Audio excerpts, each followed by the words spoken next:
Hello mga person ko, magandang buhay, and this is my another vlog. Enjoy watching!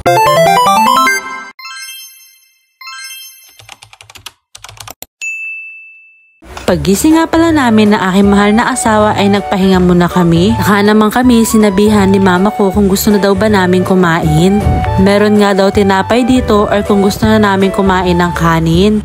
Dahil mga 12 o'clock na rin noon ay pinili namin na kumain na ng kanin. Ang ulam nga pala namin ay kinamatisang baboy na may patani. Nung mga kinahaponan nga mga person ko, 4 PM po ata yon, ay nagkaayayaan po kami ng aking mahal na asawa na pumunta sa Guagua. Dito na nga po pala tayo sa highway. Dediretsuhin nga lang pala natin yung daan na yan papunta sa pupuntahan natin. Mga person ko, kung napapansin nyo po ay ngayon lang po ako ulit nakapag-upload. Minsan kasi tinatamad tayo, kaya lang napapaisip ako bakit ako tatamarin kung may pangarap ako.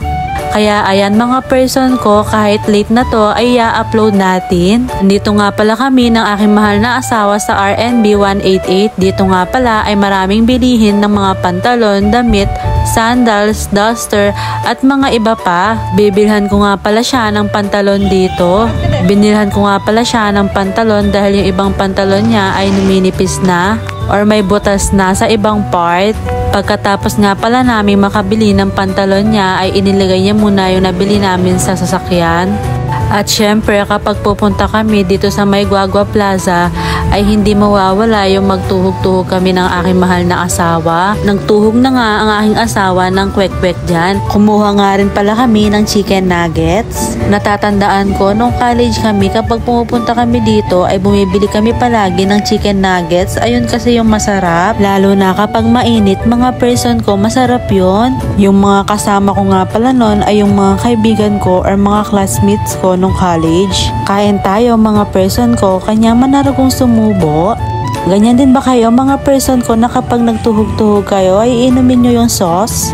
Kung ako yung tatanungin nyo, ako ganun ako. Lalo na kung masarap po yung sauce. Tumayo na nga ako dyan mga person ko dahil hindi ko matiis na walang tissue. Kaya lang nung pagbalik ko ay wala din akong nahingi dahil walang tissue yung ibang napuntahan ko. Yung asawa ko naman kasi ay wala siyang dalang towel. Kaya yung ginawa ko mga person ko ay nagugas na lang ako sa mineral water. Hindi ko na nga lang nakuhanan dito mga person ko. Habang nakapila nga pala ako sa may shawarma, sabi ko sa aking mahal na asawa ay videohan niya yung mga pagkain dito. At ayun nga yung ginawa niya. Kahit nahihiya yung aking mahal na asawa na yan ay nagpapasalamat ako kasi nagbi-video pa rin siya. Nung sinabihan ko nga siya na mag-video, kitang-kita ko sa mukha niya na parang naiinis siya kaya lang wala siyang magagawa. Yung tipong titingnan ko pa lang siya mga person ko, alam niya na yung dapat niyang gawin. Buti na lang hindi niya ako sinabihan na ako yung pumila dyan at ikaw yung mag-video. Madalas palaging ganun yung routine naming mag-asawa kasi alam naman ng lahat ng nakakakilala sa amin ay mahiyain kami talaga. Sadyang kinakapalan na lang namin yung aming mukha. Tapos na nga mag-video doon yung aking mahal na asawa. Yung mga nakita nyo nga palang yon mga person ko ay ayun po yung mga nagbebenta dito. Nakapaikot po ito sa may plaza. Dati nga pala yung lugar nila mga person ko ay nasa gilid sila ng munisipyo. Tapos ngayon ay nalipat na sila dito.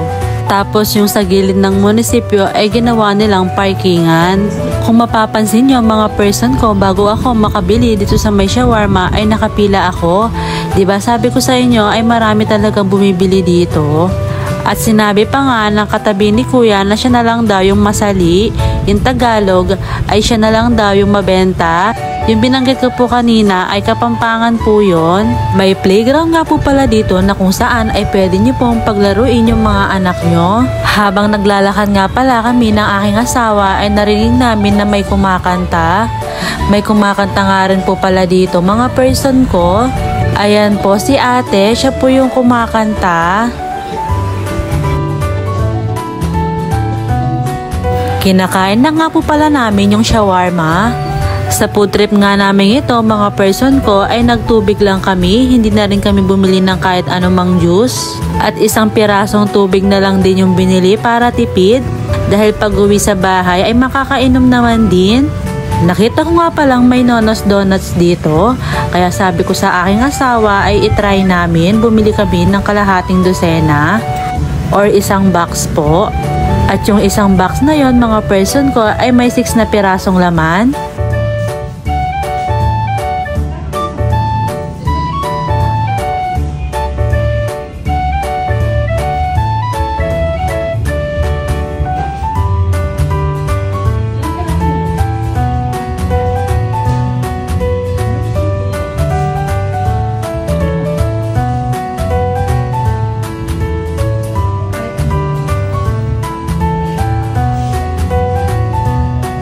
Tapos na nga tayong bumili ng donut mga person ko.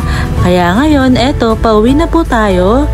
Finally, nakapag-voice over na rin ako ulit mga person ko. Parang isang week ata akong hindi nakakapag-voice over. Na-miss niyo po ba ako mga person ko? Na-miss niyo ko o hindi mga person ko? Okay lang tulad ng sinasabi ko dati. Pero salamat pa rin sa mga palaging nanonood sa akin. At syempre mga person ko kung nanonood, yung mga palaging nanonood dito, thank you po sa inyo, shout out po sa inyo.